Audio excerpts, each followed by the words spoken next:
In this tutorial, I'm going to show you how you can get the latest version of Fotmob app.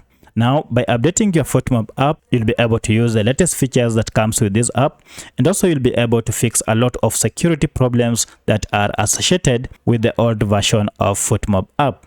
If you'll find this video helpful, I'll kindly request that you support me by liking this video and also by subscribing to this channel. Alright, let's get into it. Now, to update this app, there are two ways you can do it. First, you can update this Fotmob app through Google Play Store if you are using an Android smartphone, or you can as well do it through App Store if you are using an iPhone. For my case, I'm using an Android smartphone, and therefore I'll do it through Google Play Store.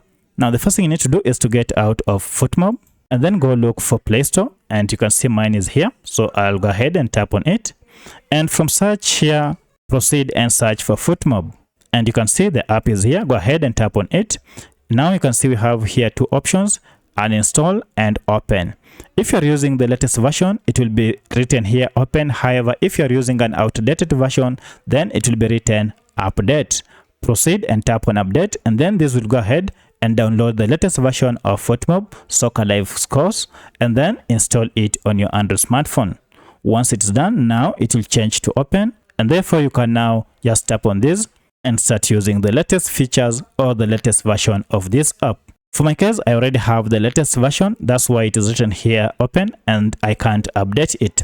So I can just proceed and tap on open, and then this will take me direct to the app and start using the latest app with the latest features. So that's how you update your Fotmob app to the latest version. If you have any other question, kindly let me know in the comment section. Otherwise, if this video was helpful to you, kindly hit the like button and subscribe to this channel to support me. Thanks for watching, and let's meet in the next video.